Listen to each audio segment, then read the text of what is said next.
Ella es una persona que nació dentro de la secta de los Testigos de Jehová. Y algo interesante, amigos, es que puede empezar este tema o esta entrevista con una analogía. Hemos escuchado de reportajes o hemos visto reportajes cuando una persona nace dentro de una prisión. Prácticamente trae consigo también la privación de la libertad. Entonces, en mi analogía, quiero expresar que una persona, un niño, un bebé, cuando nace dentro de una secta, la de los Testigos de Jehová, nace prácticamente privada de la libertad de pensamiento, de criterio y de muchas otras cosas.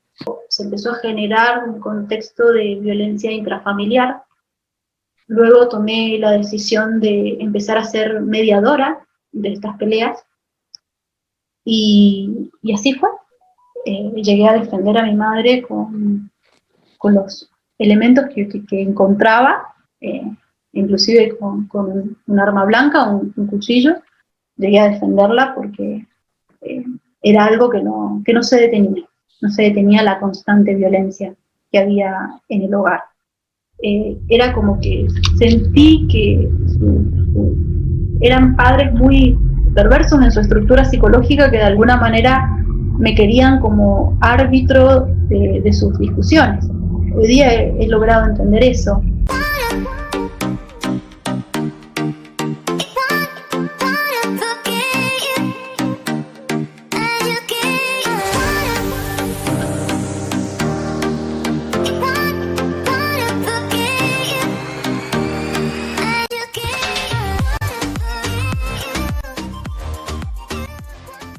Hola, ¿qué tal, amigos? Un cordial saludo desde México. El día de hoy traigo una entrevista con una persona muy especial, una persona que realmente me sorprendió su vida, en donde ella me iba comentando. Era prácticamente sorprendente y me pregunto o me preguntaba, ¿alguien puede realmente vivir de esa manera? Y la verdad es que sí. Y tal vez en el caso de Amalia, hay muchas Amalias en varias partes del mundo. Esta historia viene precisamente de Argentina. Ella es una persona que nació dentro de la secta de los Testigos de Jehová. Y algo interesante, amigos, es que puede empezar este tema o esta entrevista con una analogía. Hemos escuchado de reportajes o hemos visto reportajes cuando una persona nace dentro de una prisión, cuando nace o de un calabozo, cuando un niño o una niña, un bebé nace dentro de una prisión, prácticamente trae consigo también la privación de la libertad. Entonces, en mi analogía, quiero expresar que una persona, un niño, un bebé, cuando nace dentro de una secta, y en este caso muy en particular la de los Testigos de Jehová, nace prácticamente privada de la libertad de pensamiento, de criterio y de muchas otras cosas. En fin, tengo entonces el gusto de presentarles a Amalia. Hola, ¿qué tal, Amalia? ¿Cómo te encuentras? Hola, ¿qué tal? Mucho gusto, Jimmy. Es un placer ser entrevistada por vos. Gracias, Amalia. Amalia, platícanos, obviamente que no voy a preguntar tu edad, definitivamente no, pero sería pertinente más o menos saber una edad aproximada. Sí, no hay problema en relación a contestar mi edad. De hecho, también voy a especificar, soy de la provincia de Mendoza, de Ok, Argentina, que tengo 34 años. Y bueno, y sí, tal como lo mencionaste, yo nací en una familia de testigos de Jehová. perfecto, muy bien. ¿Cómo fue, Amalia? Cuéntanos, ¿cómo fue tu niñez dentro de la secta? ¿Puedo preguntar eso, Amalia? Sí, sí. Bueno, la verdad que fue una niñez bastante tortuosa. Mis padres se casaron siendo muy jóvenes, ambos eran testigos de Jehová. Supongo que no habrá sido su elección en su momento, pero como sabemos, el noviazgo y el matrimonio está muy condicionado por la secta de los testigos de Jehová, y más adelante me gustaría poder aclarar eh, cómo es que logro esta responsabilidad tan grande de denominar a un grupo ideológico como secta. Pero bueno, volviendo al tema, ellos se casaron muy jóvenes, supongo que mi madre no deseaba el matrimonio, y bueno, emprendieron su vida matrimonial muy dificultosa, sin conocerse, y bueno, apareció este deseo, supongo, de ella, muy ambivalente, de ser madre, y bueno, con muchas dificultades. Me, Y recién, y bueno, a los 5 años se empezó a generar un contexto de violencia intrafamiliar, eh, porque bueno, realmente supongo que mi padre un poco dudaba del amor que mi madre sentía por él. Mi mamá era una persona muy devota de los testigos de Jehová, ella tenía aspiraciones grandes de crecer, de acceder a toda esta meritocracia que la secta propone, y bueno, mi padre de alguna manera sentía que no era correspondido en su amor. Entonces empezaron a haber celos, eh, y bueno, empezó el tema de la violencia continuamente, cada vez que veníamos de las reuniones. Eh, Mi madre por ahí hacía algún comentario en relación a algún superintendente, anciano, siervo ministerial, halagando las cualidades de estas personas que ella admiraba realmente, porque estaba sumamente fanatizada con todo este moralismo que fomenta la secta, y empezaban los celos, las peleas, terminaba en golpes. Realmente vi a mi madre golpeada muchas veces. Al principio decidía esconderme en un ropero pequeño que había en mi habitación. Luego tomé la decisión de empezar a ser mediadora de estas peleas, y así fue. Llegué a defender a mi madre con los elementos que encontraba, inclusive con un arma blanca, un cuchillo. Llegué a defenderla porque eh, era algo que no se detenía, no se detenía la constante violencia que había en el hogar.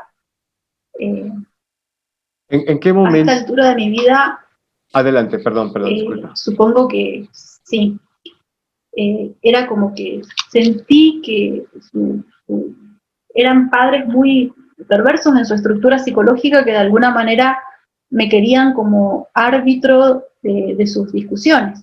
Hoy día he logrado entender eso. Eh, Me formé como profesora en psicología, y bueno, realmente la formación también contribuyó mucho, y la terapia psicológica, no le vamos a restar valor, ha contribuido mucho a, a fomentar mi resiliencia y a entender el lugar en el cual nací. Claro, por supuesto. Una pregunta, Amalia. Me suena interesante el hecho de que hayas dicho que eras una mediadora. Y en un momento dado, ¿a qué edad, Amalia, iniciaste con esta actividad o función de mediación entre problemas con los padres? Es muy difícil ante un hecho traumático poder recordar las edades exactas en las que uno vivenció estas situaciones. Si realmente no puedo responder de manera Claro. objetiva, Sí, claro. uno, bueno, realmente no puede responder su historia de manera objetiva, pero era grande ya, sí, era un adolescente. ¿Sentiste que eso te obligaba, digamos, Amalia, a crecer en el sentido moral? Digo, venías de la reunión, Venían, por ejemplo, hablando acerca de la Biblia, de temas espirituales, del amor, de la compasión, de todos estos temas que se le denominan frutos del espíritu, y de repente te enfrentas a un tema de violencia, correctamente se le denomina intrafamiliar, ¿verdad? Y entonces ahora tienes que fungir como una mediadora entre un problema con aquellas personas que tú exigías en un momento dado que fueran un ejemplo moral, ¿verdad? Entonces siento que esta parte es fuerte para una persona joven, el madurar la parte emocional, ¿no lo crees? La esperanza de la adultez me sostuvo con vida.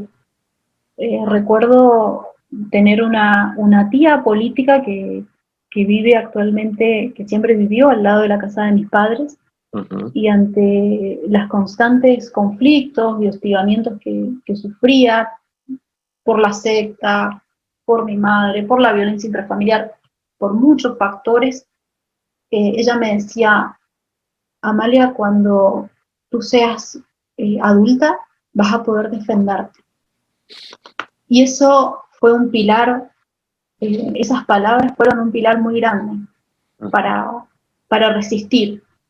Yo actualmente he podido concluir un relato autobiográfico de mi paso por esta comunidad, y justamente se denomina La Secta, y bueno, he podido detallar cuidadosamente todos los hechos vividos en el paso por esta comunidad, y que no ha sido de fácil desnaturalización.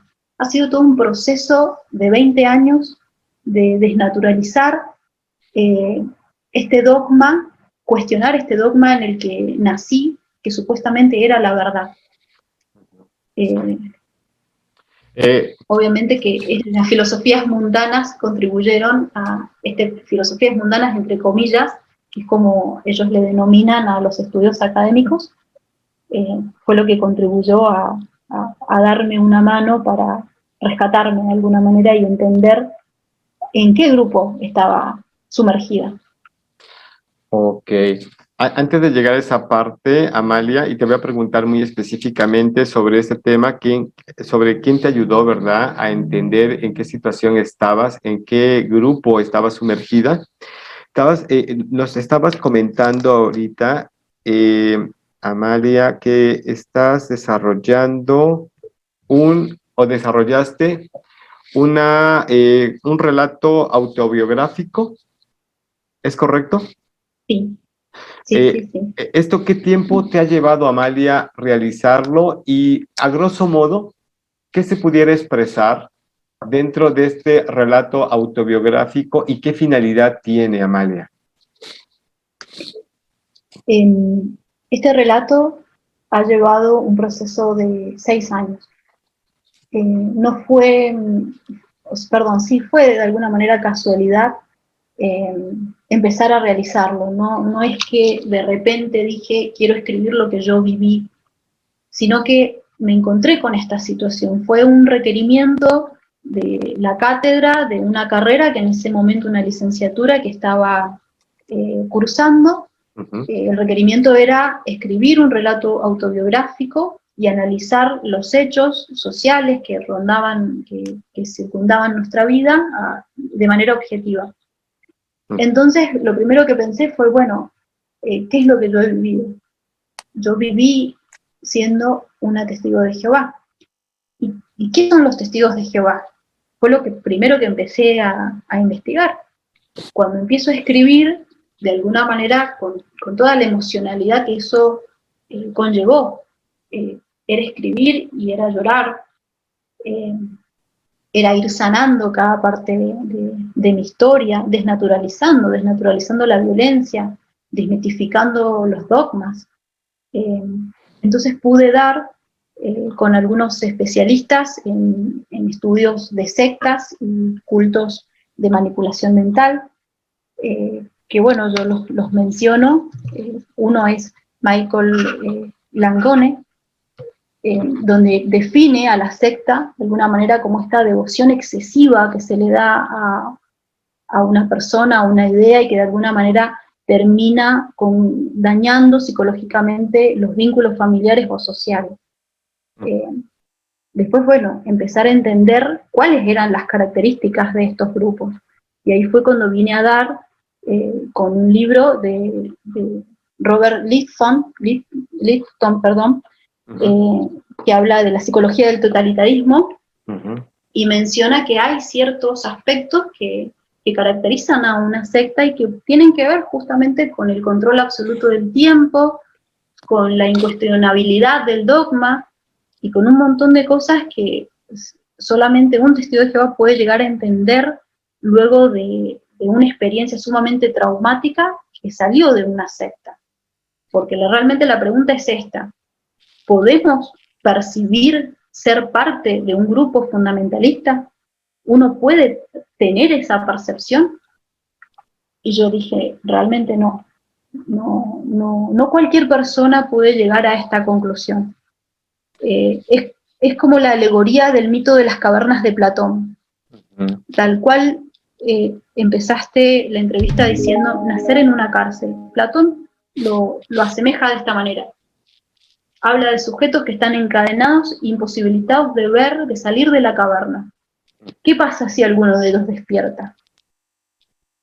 Entonces, bueno, realmente han sido casualidades o no, tal vez destino, podemos decir, que se dio, que me abrió la posibilidad de escribir este relato autobiográfico que bueno, estoy esperanzada, mi sueño sería poder publicarlo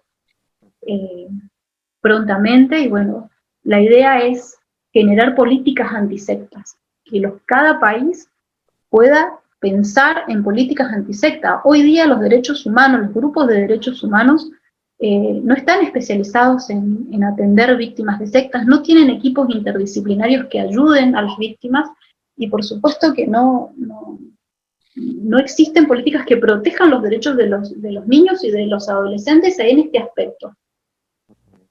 Exacto. Una pregunta, Amalia. Tal vez no lo entendí, no lo capté. Al momento en que tú estudias la universidad, ¿sigues dentro de la secta o pasó algo en ese inter? No, perdón, creo que de alguna manera se han mezclado los años en toda esta secuencia. Yo, bueno, fui parte de la secta hasta los 19 años. Okay. A los 19 años comienzo a estudiar, comienzo con la carrera, que es una formación terciaria, de grado no universitario, que es el profesorado en psicología. Obviamente ya ahí estaba sufriendo un ostracismo por querer estudiar, por lo tanto debía irme de mi casa, porque también estaba formando una relación de pareja, estaba empezando una relación de pareja que era totalmente condenada por mi familia y los miembros de la secta. Ambos éramos muy jóvenes, estudiábamos y pertenecíamos al grupo estigmatizado y excluido de los jóvenes más espirituales. Entonces, la salida más rápida en ese momento fue casarnos. Ahí empecé a estudiar el profesorado en psicología.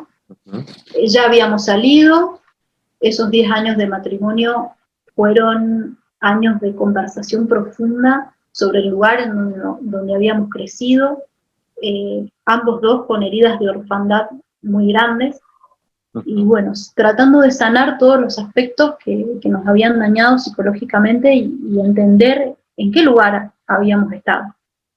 Después yo comienzo una licenciatura, y ahí fue cuando me encuentro con este requerimiento, hace 6 años atrás. Así que bueno, esa es la cronología de los hechos. Ok.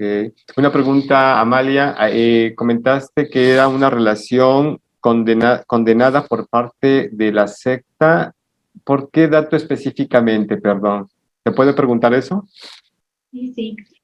porque nosotros éramos personas que ya estábamos segregadas dentro de la secta, éramos mal vistos, malas compañías, estábamos rotulados por distintas causas como personas no gratas o no aptas para el mérito del noviazgo honorable que los testigos de Jehová consideran. Creo que me salté una parte bastante amplia de mi adolescencia. Pude relatarte lo que fue mi infancia, y si quieres podemos volver a ese punto para que termine de entender la historia completa. Claro, adelante, si se puede, adelante, Amalia. Es tu tiempo, es tu espacio. Platícanos, por favor. Estaba narrando que yo nací en una familia de testigos de Jehová, que sufrí violencia intrafamiliar hasta los 12 años aproximadamente. Los ancianos tenían pleno conocimiento de estos hechos, pero jamás actuaron en consecuencia. También, bueno, vamos a agregar el condicionante de que estaba un poco naturalizada en esta época la violencia doméstica y nadie hacía una denuncia. La situación se agravó cuando un siervo ministerial intenta abusar sexualmente de mi madre, cerca de los 12, 13 años, es la edad que recuerdo. Ella, bueno, ingresa a la casa, quiere forcejearla, no logra su cometido, gracias al universo, y bueno, ella calla este hecho por miedo a los celos que tenía mi padre.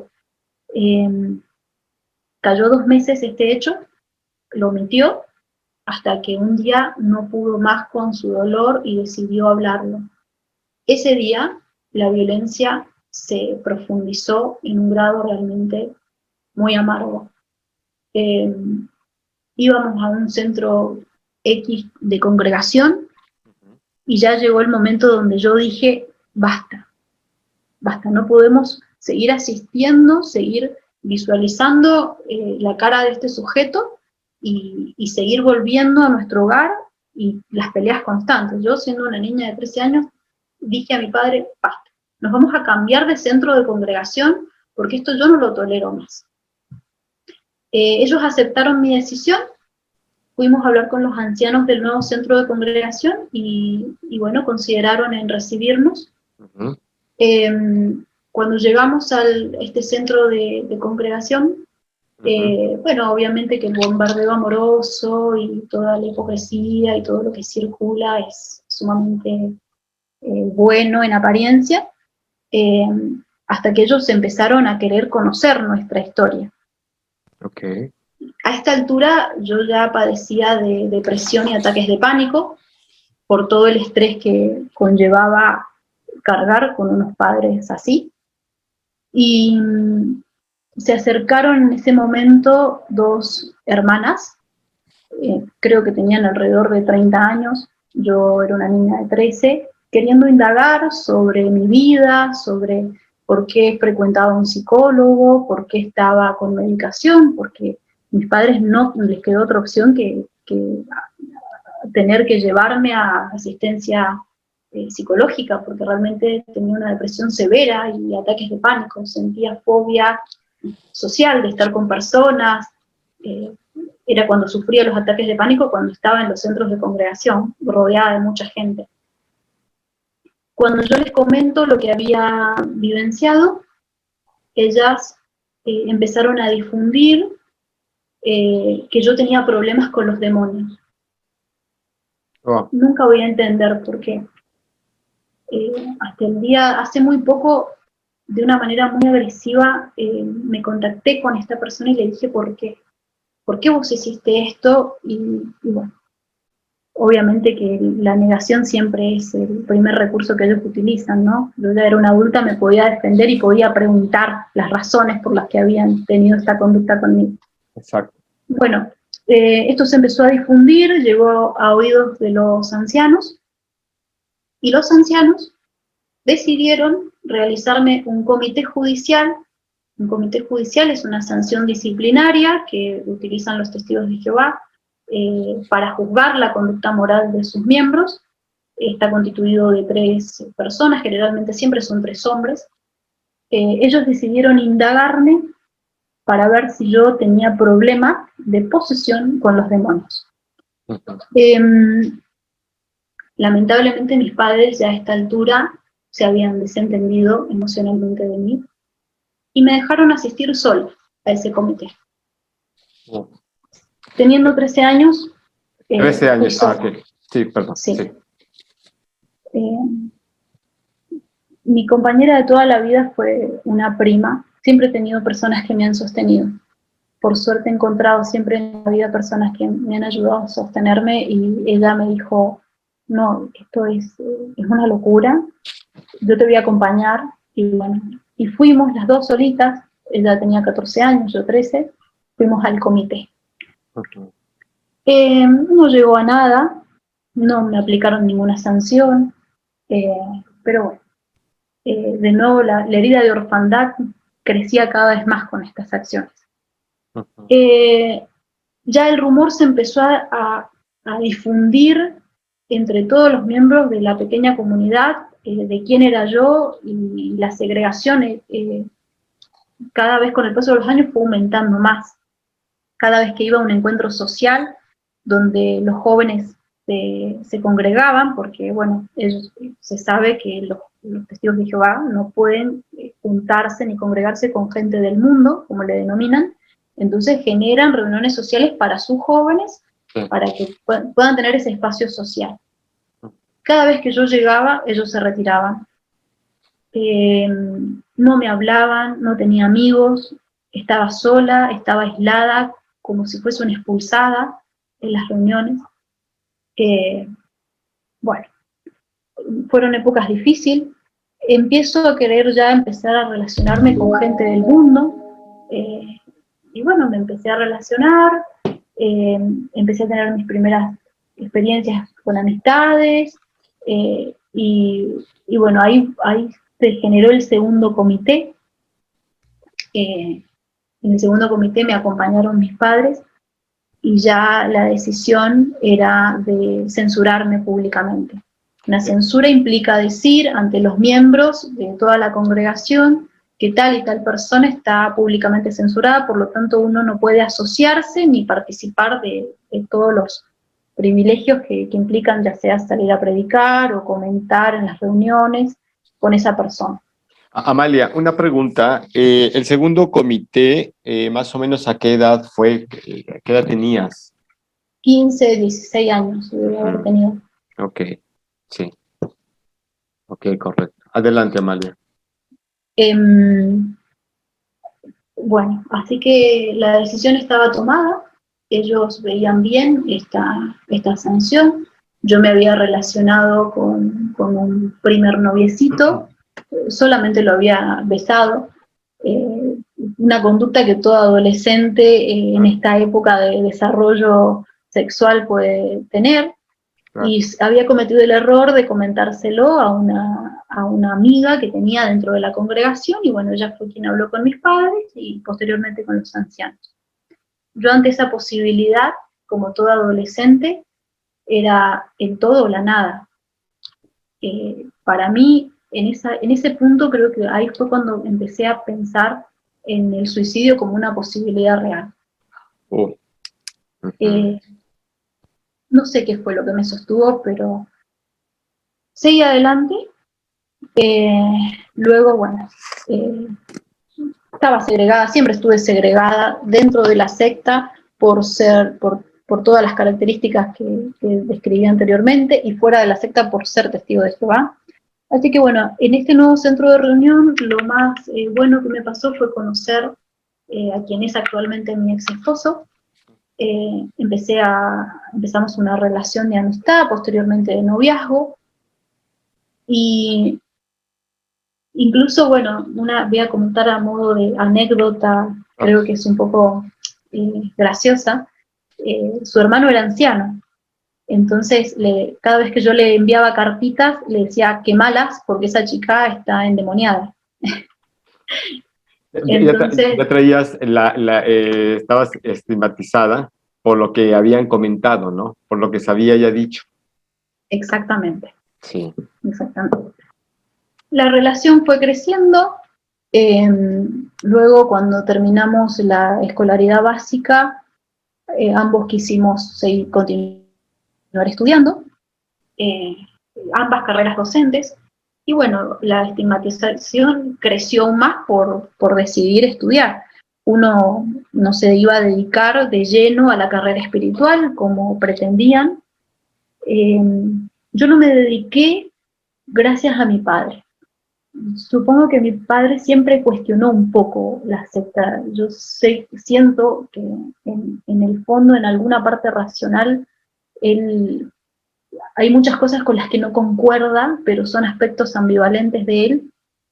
Y siempre me dijo, yo quiero que vos estudies, porque a mí mi padre me sacó de la escolaridad básica primaria, porque en ese momento la secta siempre indica que uno se debe dedicar de lleno a la carrera espiritual y no seglar. Y bueno, su padre lo saca de la escolaridad primaria, él tenía un gran potencial, y bueno, su frustración siempre fue no poder estudiar, porque tiene una inteligencia más allá del promedio, más allá de todas estas conductas violentas que tiene, siempre fue una persona muy inteligente. Y una de las cosas que me dijo es, no le hagas caso a tu madre, vos vas a seguir estudiando. Porque él, bueno, se dedicó a una labor que es muy sacrificada, y bueno, eso fue lo que me inculcó, y gracias a eso yo pude continuar con mi vida. Ahí es cuando, por ejemplo, podemos decir que fue a los 19 años que empezaste a estudiar la universidad, ¿verdad? Sí, era una carrera de grado terciario, no es universitario. ¿Qué es? Perdón, tal vez no lo entienda. ¿Qué es tal vez aquí en México es diferente, pero qué sería una carrera de grado terciario? Es un profesorado en psicología, con especialización en psicología. La licenciatura en psicología es un profesional que tiene una matrícula que puede dar asistencia terapéutica, es una carrera de 5 años. Lo mío es un profesorado de formación de 4 años, y estoy habilitada para dar clases. Okay. Todas las materias que abarquen o que estén relacionadas a la psicología, filosofía, antropología, bueno, todas las carreras de base que hemos tenido en nuestra formación, estoy habilitada para poder enseñarles. Ok, perfecto, muy bien. Posteriormente a esto, por ejemplo, en Argentina se sigue otra, ya la licenciatura, ¿se puede decir? Claro, exactamente. Ok, Sí. correcto. ¿Continuaste estudiando la licenciatura posteriormente, Amalia? Continué una licenciatura en educación, en ciencias de la educación, pero bueno, es una materia que está todavía ahí por concluir en algún momento que tenga esta posibilidad. Luego de adulta, con un trabajo, con un niño, la verdad que fue muy dificultoso trabajar y estudiar, así que bueno, en algún momento vamos a retomar ese punto. Pero gracias a empezar esa carrera fue que pude escribir mi libro. Ok, a grosso modo, ¿qué pudiéramos decir del libro, Amalia? ¿Qué pretende qué se puede decir correctamente? ¿Un relato, narrativa? ¿Qué se puede decir del libro? Es un relato autobiográfico, Okay. con todos estos aspectos detallados cuidadosamente de mi vida, y donde voy explicándole a una persona que no es testigo de Jehová, una persona que está fuera de la secta, explicando punto por punto lo que implica ser un testigo de Jehová. Explico los castigos que ellos tienen para sus miembros, explico conceptos del matrimonio, del noviazgo, voy citando, referenciando cada parte con literatura de ellos, y bueno, y contrastando a la luz de todos estos especialistas en cultos, porque considero que son una secta. Ok, correcto. Y en un momento dado, ya tienes, ¿Cuándo lo quieres publicitar, este libro, Amalia? ¿Cuál es ¿Tienes alguna fecha o algo así? Estoy justamente en la etapa final. Okay. Me falta poder inscribirlo con mis derechos de autor.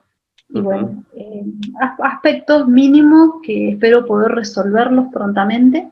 Claro. La idea es transformarlo en un ebook y que esté disponible para las personas que lo necesiten. Y yo considero que las personas que lo necesitan son terapeutas, son docentes, personas comunes y corrientes que necesitan saber quién es un testigo de Jehová cada vez que va a tocar la puerta de su casa, o bueno, actualmente reciben llamados telefónicos, porque ahora todo se volvió virtual para ellos.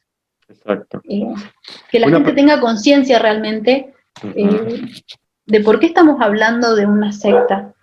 Y estamos hablando justamente de un grupo fundamentalista porque está en juego un aspecto tan trascendental como es la vida, ¿sí? El hecho de que ellos se nieguen a recibir transfusiones de sangre, estamos hablando que están comprometiendo la vida de niños, de adolescentes, y bueno, y lamentablemente con todas estas circunstancias que he ido describiendo, que generan en los adolescentes estados de mucha vulnerabilidad.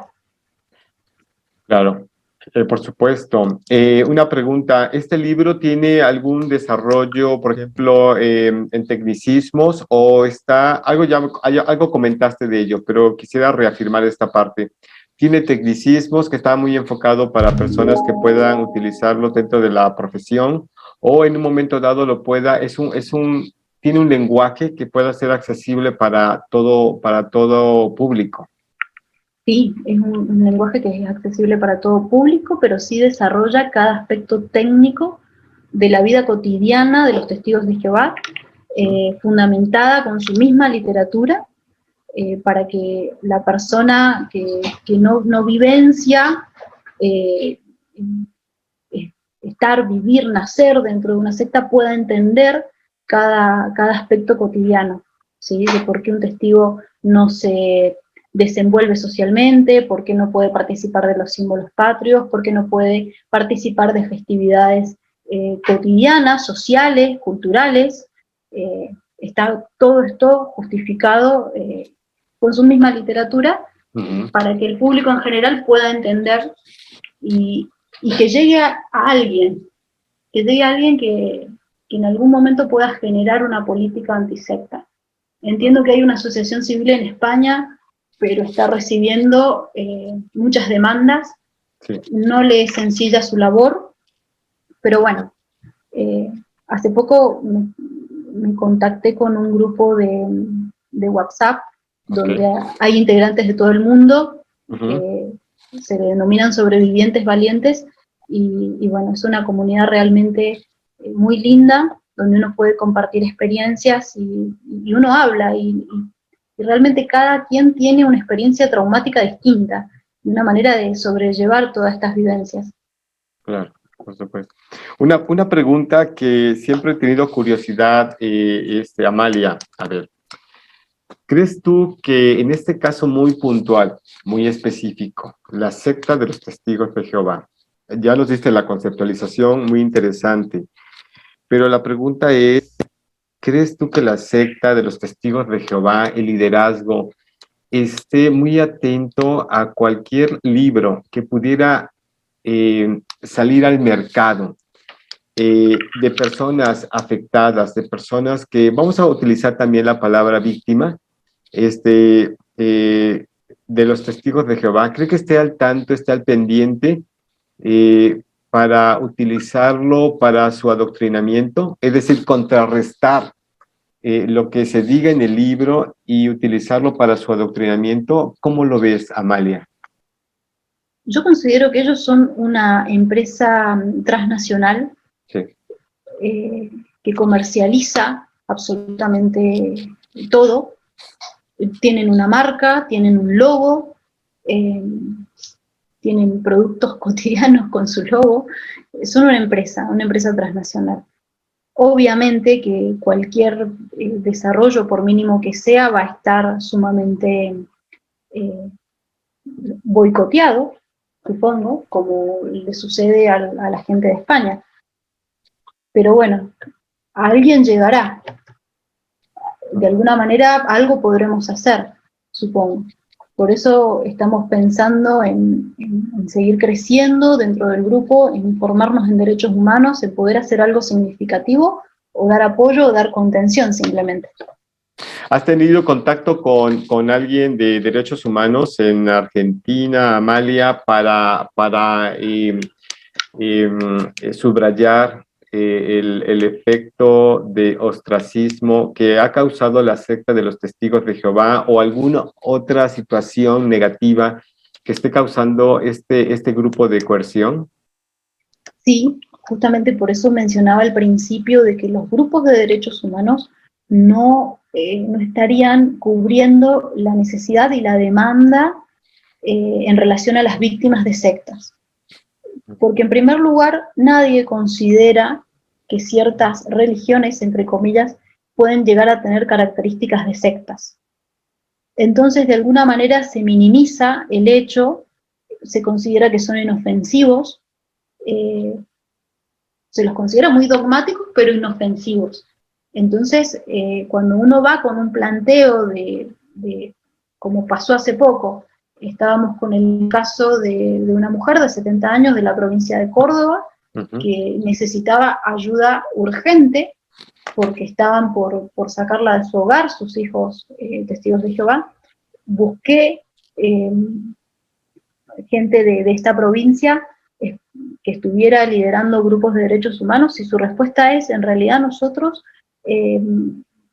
sobrellevamos o defendemos los derechos humanos en relación a la vulneración del Estado hacia el individuo, pero no de una organización o una empresa. Esa fue la respuesta de esta, bueno, de esta persona, ¿no? Claro, claro. Que no podían intervenir en la vulneración de derechos humanos en relación a una empresa, porque ellos se dedicaban a los derechos humanos vulnerados por el Estado. Ajá. Es decir, hay algo, a ver, quiero entenderlo. Se ha de considerar, por ejemplo, a la secta de los Testigos de Jehová como un grupo empresarial. ¿Hay limitantes, por ejemplo, en cuanto a demandar a un grupo empresarial, a una empresa, en tema de coerción? La verdad que yo recién ahora me estoy empezando a familiarizar con estos temas, entonces okay. No te podría responder esa pregunta. Ok, correcto, sí, entiendo. Bueno, de hecho, bueno, algo que puedo comentar, Amalia, es lo siguiente. Hay un tema, por ejemplo, en donde se considera que, y siempre voy a repetirlo, parezco lorito, repitiendo esto que voy a comentar, que el tema secta, por ejemplo, se puede ver reflejado hasta en ámbitos laborales. Un servidor, digo, no lo he expresado nunca abiertamente, pronto hablaré sobre este tema, pero viví un tema de coerción prácticamente en un ambiente laboral, un ambiente de trabajo, en donde estuve 14 años. Entonces, alguien me decía, no te metes en un problema, le dije, no, mientras no diga el nombre de la empresa, puede ser X. Sin embargo, si lo llegan a escuchar, realmente no tendría en relación a un servidor, no tendría ningún problema, ¿no? Porque al final de cuentas estoy diciendo la verdad. Pero el efecto de coerción también se da en ámbitos laborales, pero bien. Entonces esta persona pudo demandar, esta persona también de Argentina pudo demandar a la secta, ¿o está todavía pendiente el tema ahí, Amalia? No, realmente no se pudo hacer nada. Okay. No contamos, como dije, con los equipos interdisciplinarios para poder ayudar a las víctimas. Necesitamos psicólogos sociales, necesitamos abogados, gente especializada en derechos humanos, y bueno, somos una minoría, somos simples personas queriendo luchar contra una transnacional gigante y no sé realmente a dónde podamos llegar. Yo, bueno, a mí me parece que puede servir a nivel individual, que mi experiencia puede servir a la toma de conciencia, más que nada del público en general. Ojalá que se pueda difundir, que no tenga ningún impedimento legal para hacerlo. No sé, lo vamos a saber muy pronto. Dos preguntas importantísimas. Una, si es que se puede responder esta pregunta, si no, pasamos adelante. ¿Tus padres saben sobre esta lucha que tú estás teniendo en relación en contra de la secta? No, No, no saben. la suponen, pero yo realmente todos estos años, gracias a la asistencia psicológica, de las terapias, a terapias más fuera del ámbito de la psicología objetiva que pude hacer, eh, le denomino, bueno, terapias más alternativas, yo pude sanar, eh, perdonar realmente, entender, y hoy día la relación que tengo con mis padres es realmente muy buena. De alguna manera yo siento que ellos están un poco arrepentidos de todo lo que ha sucedido, lo lamentan y hacen todo lo posible por, desde su lugar, poder colaborar con mi situación actual. Cuidan a mi hijo, tenemos vínculo, nos relacionamos, cada uno sabe lo que piensa el otro, pero bueno, no es un aspecto que a mí me gustaría realmente difundir. Okay. Creo que mi libro va a ser publicado, difundir no en el sentido de que no vaya a salir en la entrevista, difundir que sea conocido mi nombre real, ¿no? Porque vamos a aclarar que estoy utilizando un seudónimo. Ok, correcto. Mi nombre real, sí, es algo que va a quedar resguardado solamente para los derechos de autor, y la idea es publicar con un seudónimo este relato, así que bueno, eso es en definitiva, para evitar daños colaterales innecesarios. Claro que sí, Amalia, no te preocupes por ello. Una pregunta, por ejemplo, el país Chile, y así como España, tienen Chile está siguiendo como los pasos de la Asociación Española de Víctimas de Testigos de Jehová. Pero ¿has escuchado hablar algo relacionado con que Argentina esté desarrollando, esté promoviendo o se haya dado la idea muy somera sobre una asociación argentina de víctimas de Testigos de Jehová? No, lo estamos hablando en el grupo, realmente hay muchos argentinos, es algo que lo estamos trabajando y Claro. somos conscientes que necesitamos especializarnos para hacer realmente algo trascendental. Claro, por supuesto. Dice que, bueno, de los errores se va aprendiendo, y no de los errores meramente, sino de aquellas situaciones que se están dando, por ejemplo, en España, puede servir mucho como un patrón, por llamarlo de alguna manera, para poder accionar una asociación. De hecho, México no tiene, no tiene una asociación aún todavía. Si bien hay miles de afectados, y no quiero insistir en el término víctima, pero a veces es necesario exponerlo de esa manera para contextualizar en algo que en el colectivo se da también como un vocabulario, ¿sí? Por ejemplo, víctima. El colectivo se dice ser víctima, ¿no? Y, ok, no quiero salir de ese contexto para poder irnos entendiendo. Una pregunta que me obliga a hacerla, Amalia, es la siguiente. Tu libro crees, no sé si pasó algo, ¿todo está bien? No, sí. No, Perdón. ok, no te preocupes. Una pregunta, Amalia, tu libro, en alguna ocasión creo que te expresé la idea de una película que salió, es extranjera la película, que es habla acerca de la secta, de los testigos de Jehová, la forma en que viven, se llama Apostasía. Sin embargo, con este antecedente, tu libro, ¿has pensado o llevado la idea a que tu libro pueda tener una trascendencia y que pueda plasmarse en la pantalla grande. Y esto, ¿por qué lo digo, Amalia? Porque creo que esto tendría un gran efecto. Si bien hay una gran proporción en la población que igual le gusta leer, otra proporción que no le gusta leer, pero sí observar. Y una película, ¿crees tú, porque hay que ver estos elementos, pudiera servir a partir de tu libro para poder ayudar a miles y miles de personas, tanto aquellos que han salido de la secta como aquellos que están próximos a salir, e incluso puedo atreverme a decir de aquellas personas que son observadores de esta situación?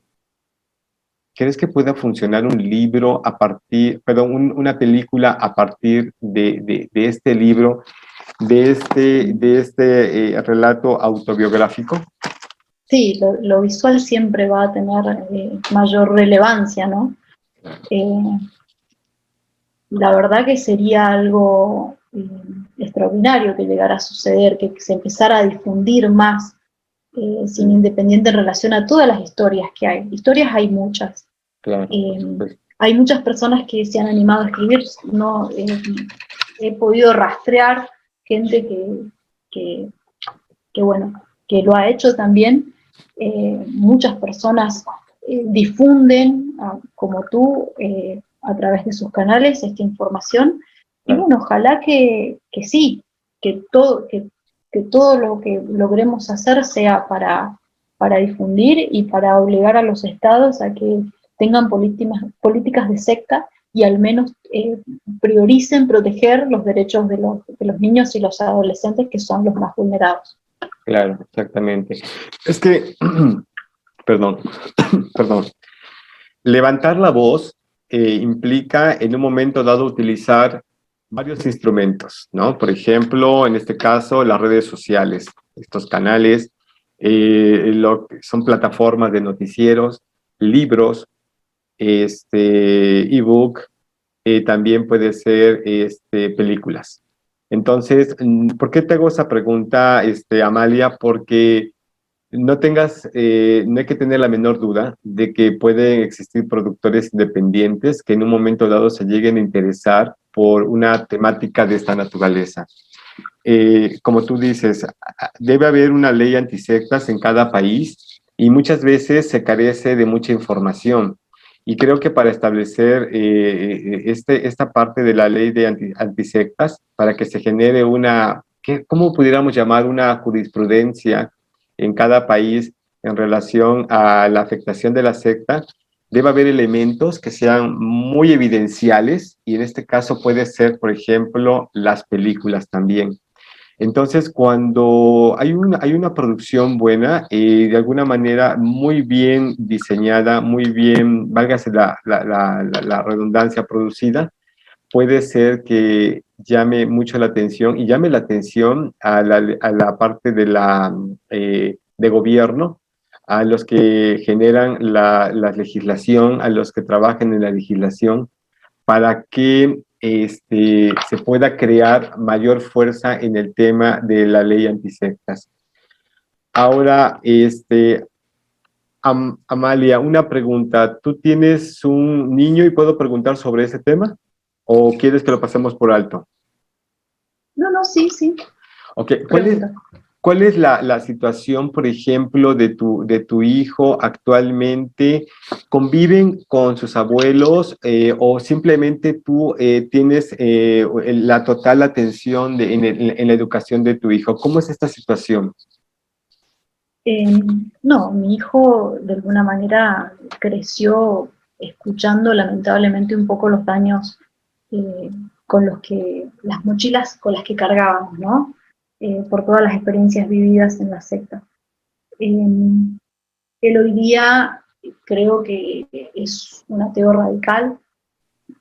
Es muy difícil hablarle de algo. Siempre le hemos hablado un poco de lo que es la ciencia, siempre le hemos comentado el interés, la curiosidad. Eh, Escucha muy atentamente cuando cualquier cosa se puede demostrar por el método científico, pero cuando uno le quiere hablar de algo que puede ser no comprobable, de algún tema más espiritual, porque bueno, yo logré conectarme con la espiritualidad desde otro lugar. Después de muchos años me reconcilié, pasé por una etapa de ateísmo también, y posteriormente me reconcilié. Entonces por ahí cuando yo le hablo un poco de los destinos, que fue una manera de ayudarme a superar esta situación y de entender que si viví todo lo que viví, fue con el objetivo de poder ayudar al otro. Entonces, de alguna manera, valió la pena. Esa es hoy día la postura donde estoy. Entiendo que debía ser así. Obviamente que ya me estoy referenciando hacia una creencia, sobre una postura más ideológica, nueva, pero bueno, es la manera de sobrellevar un poco todas las vivencias que tuve. Ok, correcto. Ok, muy bien. Entonces, y la relación que tú tienes con él es buena, es excelente, quiero pensar, Amalia. Sí, es un niño que le fomentamos poder cuestionarse, algo que a nosotros, siendo sus padres, se nos negó siempre. El dogma, la verdad, es incuestionable, entonces siempre lo invitamos a que él pueda razonar, que pueda investigar, que pueda descubrir por sí solo a lo que le gustaría adherir en su momento. Claro, por supuesto. Muy bien. Eso me hace pensar que realmente tú no estás en el tema de infundirle a él un tipo de creencia. Simplemente que tú le das la libertad. No. Yo le especifico siempre la postura ideológica desde la que me paro para fundamentar algo. Yo le digo, bueno, esto es una creencia. Tus abuelos tienen esta otra creencia y en el mundo existen millones de creencias. Tú puedes elegir cuál te gusta más. Es un tema de elección. Obviamente que cuando hablamos de creencia no estamos hablando de ciencia ni de lo que ya está comprobado. Siempre lo invito a pensar mucho en eso y le hago esa diferenciación y bueno, claro, así ha crecido. Uno como padre ha hecho lo que mejor ha podido después de estas vivencias y siempre en el proceso de sanación, que es lo más importante. Ok, perfecto. Ahora, Amalia, una pregunta. ¿Cuál es tu opinión en relación a la Biblia actualmente? Qué difícil.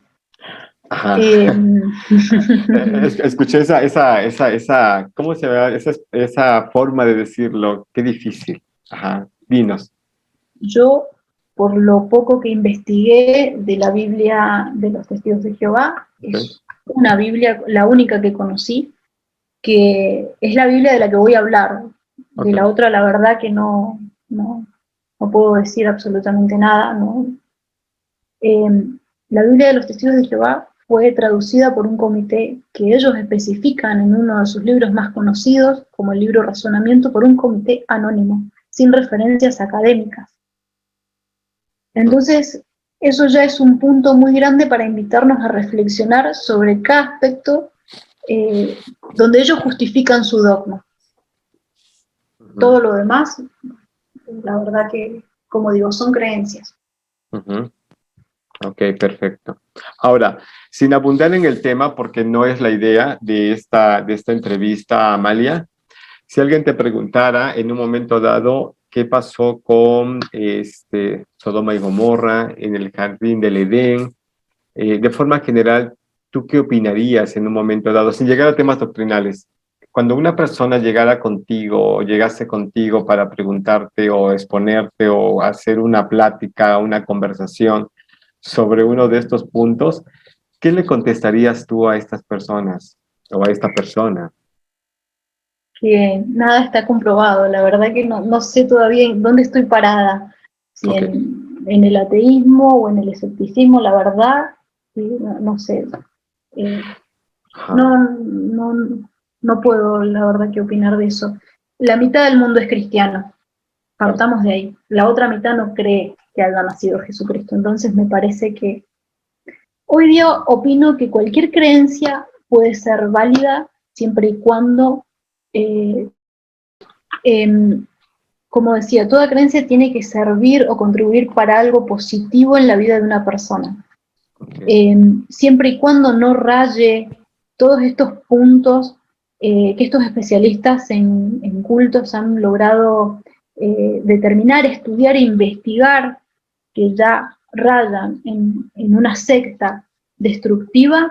Yo creo que mientras no rayen en esta cuestión, no estén al borde eh, de generar control mental, mientras sea positiva es válida. Eso es lo que pienso. Uno de los otros libros por los que tuve acceso es Las redes del odio, de Mario Bunge. Es un libro muy interesante, es un autor argentino que compara los fundamentalismos, habla del Islam, habla del judaísmo y también habla del control mental. Él dice, controla la sexualidad de un pueblo y lo controlarás en absoluto. Un aspecto muy interesante sobre que las sectas se paran a la hora de controlar a su masa. Controlar la sexualidad, controla varios aspectos de un grupo. Controla el aspecto total, absoluto de la vida de una persona. Su tiempo, el ocio, las decisiones cotidianas importantes, cada aspecto está controlado Okay, en una secta. perfecto, muy bien. Creo que incluso me ganaste una de las preguntas que me diste la respuesta de una de las preguntas que te iba a hacer. ¿En qué crees? Pero en parte me decías algo. ¿Podemos repetir esa parte? En, ¿Qué crees? en que, Dime, dime. como te dije anteriormente, creo en un destino. Ok. Tal vez es un consuelo bobo o básico poder decir, bueno, vivir todo lo que viví sirvió para algo, tiene que servir, o lo viví para ayudar a víctimas hoy día, Ah, para difundir, uno realmente no lo sé. Es la postura más espiritual en la que puedo estar parada hoy día para entender todas las vivencias que he tenido. Y bueno, publicar este libro para mí realmente cumpliría un objetivo muy importante dentro de mi vida. ok. Una de mis hermanas me decía precisamente ese detalle. Es, toma como lo que viviste como, como un aprendizaje en la vida y porque tiene un objetivo. Entonces, incluso de una forma en broma le decía, pero ¿por qué tuve que haber vivido esto 33 largos años? Hace rato cuando tú me decías que fueron 30, bueno, tienes una edad de 34 años, Amalia, y cuando yo te expongo que viví prácticamente adoctrinado 33 largos años también, casi es tu vida. ¿Sí? Sí. Mi vida, el periodo de adoctrinamiento es tu vida que tienes casi al día de hoy, prácticamente.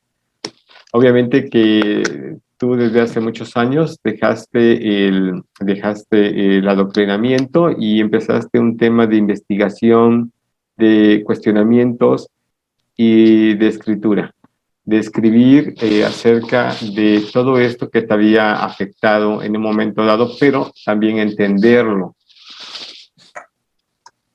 ¿Qué otros datos, qué otro dato pudiéramos mencionar a nuestra audiencia, Amalia? Porque hay que ser retroalimentativos con la audiencia para que la audiencia se quede con algo positivo. Digo, lo que has dicho es muy importante y creo que le dejará un gran mensaje a la gente. Pero, ¿qué otro dato pudiéramos añadir a esto que, que nos has... que nos has platicado, Amalia? ¿Qué faltaría En, por comentar? en mi libro menciono el mito de las cavernas de Platón. Es realmente muy interesante el relato que él hace de cómo despierta el sujeto que está en la caverna, sale fuera y empieza a entender que todas las sombras que veía no eran sombras, eran personas, había otro mundo afuera. Entonces una de las preguntas que hace Platón en este diálogo es, bueno, si realmente este sujeto volviese a entrar a la caverna y pudiese explicarle a las otras personas que están encarceladas y atadas ahí, que realmente son sombras, que no existe el mundo tal y como lo conocieron y lo percibieron desde el primer momento que nacieron ahí. ¿Podrían creerle? Entonces, la respuesta es, no, sería muy difícil. Si una persona no ve la luz, no puede salir fuera, es muy difícil poder hacerle entender a una persona que está viviendo en un grupo integralista y fundamentalista que pertenece justamente a eso, y no es otra cosa, nada más que eso. No es fácil, por eso mi libro está orientado para el público en general, que pueda entender a qué nos enfrentamos cuando viene un testigo de Jehová a nuestro hogar o se mete en nuestra intimidad. Pero bueno, yo hay veces que pienso, ¿mis padres a esta altura de la vida despertarán? Yo creo que no. Tienen que vivir un hecho sumamente traumático que los obligue a ir afuera de esa caverna. Y realmente entender que después de 50, 60 años todo lo que vivieron fue una ficción, preferiría que no se enteren. ¿Cómo? Perdón, esta parte no la comprendí, perdón, disculpa. Que a esta altura de la vida, que ellos interpreten o perciban que han pasado toda su vida y que sufrieron todo lo que les tocó vivir por una causa vana, prefiero que no lo sepan. No sé si se entiende la idea que quiero expresar. Trato de entenderla, es decir, a ver... Sería, para mi padre en particular, sería un hecho sumamente traumático y fuerte aceptar que pertenece a una secta y que desperdició toda su vida y que no hizo lo que deseó, que no estudió, que no rompió con un matrimonio que no lo hizo feliz nunca, que sirvió medio día de su vida a una causa vana, a una empresa. A esta altura, que se lleve esa decepción, la verdad que preferiría que no fuese así, preferiría que terminase el final de su vida engañado, en ese círculo social donde actualmente lo veo más estable, los veo más felices, después de que ya pasó todo este tormento que yo soporté, ¿no? Viviendo con ellos. Claro, por supuesto. Aunque, bueno, hay un detalle, Amalia. De hecho, cuando se dejan pasar oportunidades en la vida, en la economía hay un término que se le denomina costo de oportunidad. No sé si en alguna ocasión, en algún vídeo hablé sobre este punto. Los costos de oportunidad es aquello que tú dejas es una oportunidad que tú dejas pasar por tomar otra, ¿sí? Sí. Entonces, cuando tú, por ejemplo, dejas pasar una oportunidad y tomas otra y al final de cuentas te percatas de que la que tomaste no valía realmente la pena, lamentas mucho el no haber tomado la otra oportunidad. Por eso se les denomina costos de oportunidad. Entonces, esto es un término de economía. Entonces, los costos de oportunidad dentro de la secta pueden ser de mucho pesimismo cuando te llegas a enterar en la situación en la que estás o en la que estabas, ¿sí? Aquellas oportunidades que dejaste pasar por seguir en una vida espiritual, según como te lo dibujaba la secta, por perseguir ideales que eran de un grupo, de un líder, de un fundamentalismo y que no tuviste la oportunidad de hacerlas. Entonces, hay un gran pesar, y esa es la palabra que yo quisiera subrayar. Existe un gran pesar cuando la persona deja pasar una oportunidad, y puede ser que sea muy fuerte. En lo personal lo viví, digo, como un tema retroalimentativo. Dejar pasar una oportunidad importante que puede trascender en tu vida, y enterarte de esto puede ser muy fuerte. Ahora, todo dependerá de qué tiempo la persona vivió dentro de este grupo de coerción y que pasando las décadas, ya deja los años, las décadas, se da cuenta de la enorme pérdida. Y puede ser muy fuerte el aceptar la realidad. Entonces, creo que sí hay un gran pesar, ¿no? Entonces, pues bien, pues algo más que quieras agregar, Amalia, a relato de tu vida. Está interesante. Algo más que quieras agregar. ¿Con qué podemos, qué le podemos dejar a la audiencia, al público que nos llegue a escuchar? ¿Qué le pudiéramos dejar de conclusión, Amalia? Obviamente, no sin antes que nos digas si hay algo más que pudieras agregar. No, no, yo simplemente quiero agradecerte mucho esta posibilidad. Nunca me imaginé que esto que fuese a concretarse esta posibilidad tanto de publicar un libro como de tener una entrevista, de poder pensar hasta llevar esto a algo más. La verdad que son posibilidades que se están abriendo y Claro. bueno, realmente te lo agradezco un montón. Sí, claro. Yo creo que al público en general es bueno que siempre indague, y que indague sobre las creencias que posee y que siempre se invite a reflexionar sobre si son positivas y le permiten vivir en libertad. Creo que la libertad lo es todo. Eh, y cuando hay un dogma que nos impide vivir con esa libertad y nos dice cómo vestirnos, si estudiar o no, si casarnos o no, cómo hacerlo y en las circunstancias, bueno, hay algo es donde la alarma se debe encender.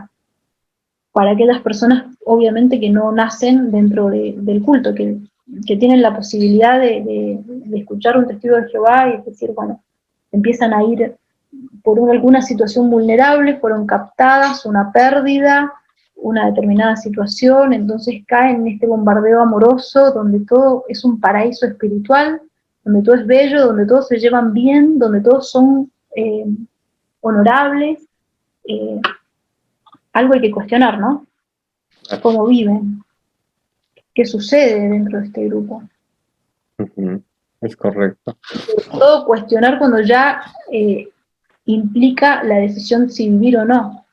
Una de las cosas que me impactó mucho volver a recordarla fue una revista Despertar de 1994, donde hay una portada de niños, como una especie de mural, dice, perdieron su vida por servir a Jehová.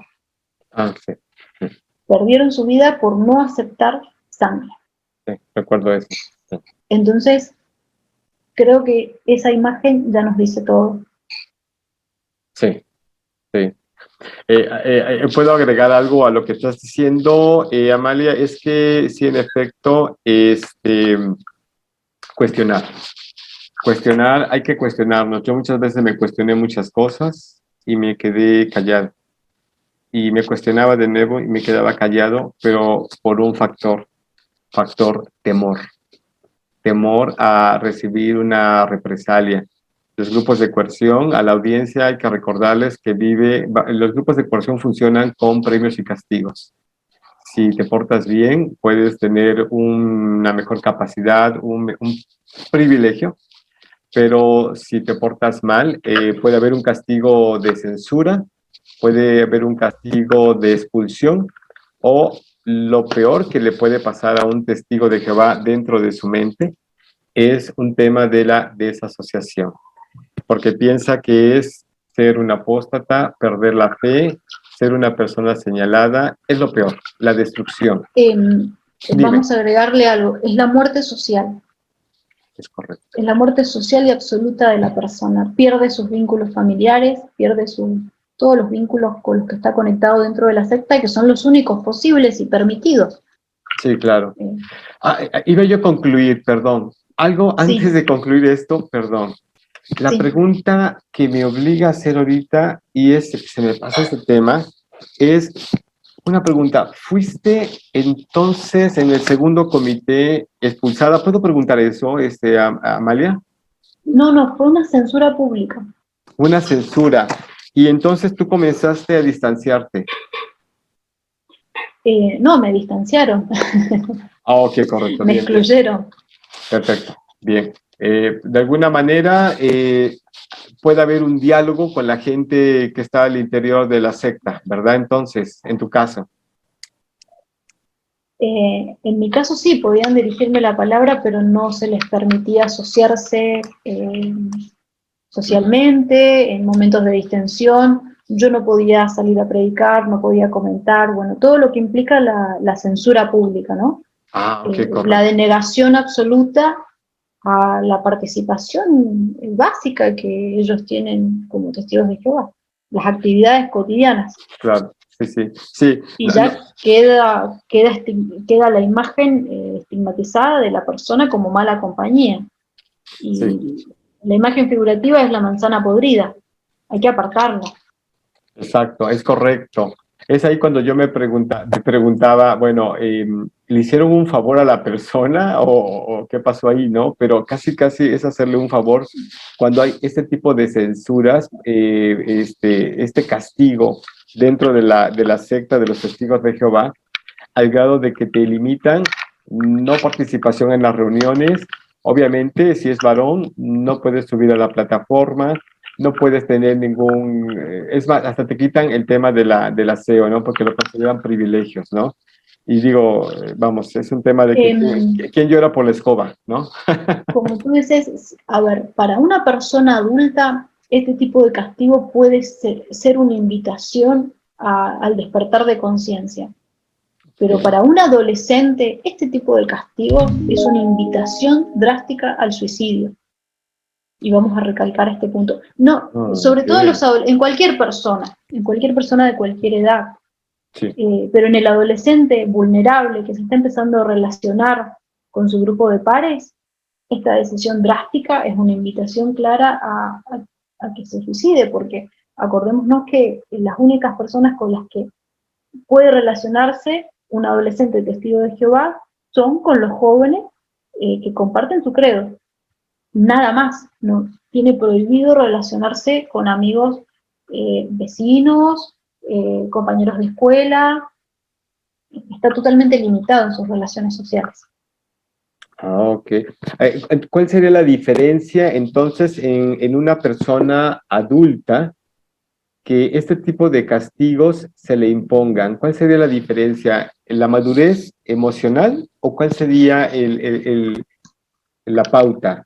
Supongo que una persona adulta tiene más recursos psicológicos para poder sobrellevar una situación así, pero no es garantía de que no considere esa opción. Hay muchos casos de personas adultas que han llegado a esta determinación al ser excluidas total y absolutamente de su familia.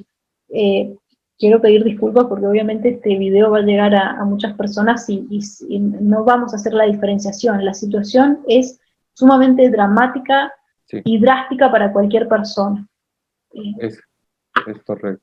No, de hecho está perfecto y sí, bueno, de alguna manera se tocan temas muy, fibras muy sensibles en muchas personas que tal vez han tenido esta lamentable experiencia en algún familiar que ha tomado la decisión de suicidarse y si lo escucha puede ser que le afecte.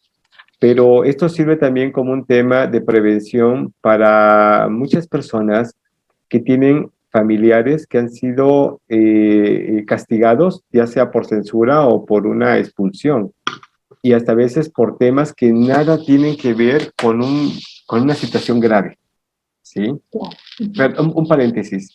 En alguna ocasión, en el pueblo donde yo fui testigo de Jehová, que no está muy lejano a la ciudad donde un servidor vive, habían expulsado a una chica porque le gustaba el baile. Por bailar, la expulsaron.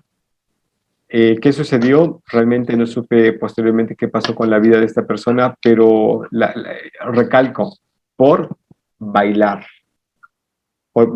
No había acometido contra la vida de nadie, no había acometido por un tema de abuso a un menor, nada de ello, era por bailar.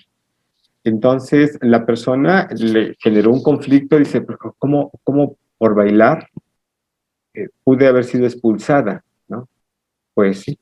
Esos son los premios y castigos que tienen los grupos de coerción y en este caso la secta de los testigos de Jehová. Lo que tú dices, Amalia, es interesante porque ¿cómo puede ser posible que en una persona menor de edad, y quiero pensar, Amalia, que porque está muy relacionada, tal vez por varios factores. Una, porque apenas está generando ¿qué se pudiera decir? Está creando estos vínculos sociales de su contexto, y la otra, tal vez porque son personas que nacieron también dentro de la secta. Pudiéramos decir que esos dos factores, entre otros más, pudieran ser decisivos. Sí, sí, obviamente que estás en la absoluta razón. Hay muchos factores que juegan como decisivos en la vida de una persona para llevar a esta decisión tan drástica. Pero bueno, eh, Perdón, no sí. sé. Ajá, ok, correcto. Pero no, está muy bien lo que dices, está perfecto, y creo que esto más que nada sirve como un tema de prevención, ¿no? Para quien nos esté escuchando. Pues hacemos la invitación a las personas que nos escuchan, que una vez que este vídeo se exponga, lo puedan compartir en diversas plataformas, porque creo que esto tiene que llegar. Un último punto entonces es, todavía no hay una fecha para tu ebook, pero de alguna manera pudieras pensar que dentro de los procedimientos, en 1, 2 meses, 3 meses, pudiéramos tener disponible tu ebook, Amalia. Eh, ojalá que sí, ojalá que así sea. Estoy haciendo todo lo posible Ujú. para poder ya finalizar con todos los trámites legales de derecho de autor y poder dar con los últimos detalles para Claro. finalmente publicarlo y que sea accesible para todas las personas. ¿Me darías la primicia, el privilegio de tener, válgase la expresión, ¿no? De poder a través de este canal, poder, una vez que salga tu ebook, poderlo promocionar? Por supuesto, ya no, muchas gracias, es un privilegio que vos me estés entrevistando, Sí, Jimmy, así que no, realmente agradezco mucho esta posibilidad y ajá, exactamente. Digo, no descarto que otras personas quieran abordarte, quieran entrevistarte, y de alguna manera habrá otros canales con mayor audiencia. Eso también búscalo, ¿verdad? Con mayor audiencia, con mayor rating, y que en un momento dado también quieran hablar sobre tu libro y sobre tu vida, obviamente, y tú tendrás la última palabra, pero está perfecto. Pues, Amalia, bueno, agradezco mucho la oportunidad que me diste, porque lo considero como una oportunidad para el canal, pero también para difundir esta situación que has vivido, y también el tema de tu libro, que va a ser de mucha ayuda para muchas personas, tanto para profesionistas como para personas, insisto, quiero utilizar este vocabulario, para víctimas de la secta de los testigos de Jehová. Pues, Amalia, lo bueno, único que me resta es darte las gracias nuevamente, y esperar que salga tu libro, volver a conectar contigo, y espero que no pierda yo contacto contigo para seguir retroalimentándonos. por supuesto que no. Muchísimas gracias, Jimmy. Perfecto, Amalia. Pues nos despedimos y nos veremos en una próxima, amigos. Cualquier comentario, háganlo saber. Amalia seguramente tendrá la oportunidad de leer cuando salga, espero que salga el día de mañana esta entrevista, que ya la tengamos ahí ya en el canal, y esperamos sus comentarios. Compartan este vídeo y nos veremos en una próxima. Hasta luego, Amalia. Muchísimas gracias. Hasta luego. Gracias. Hasta luego.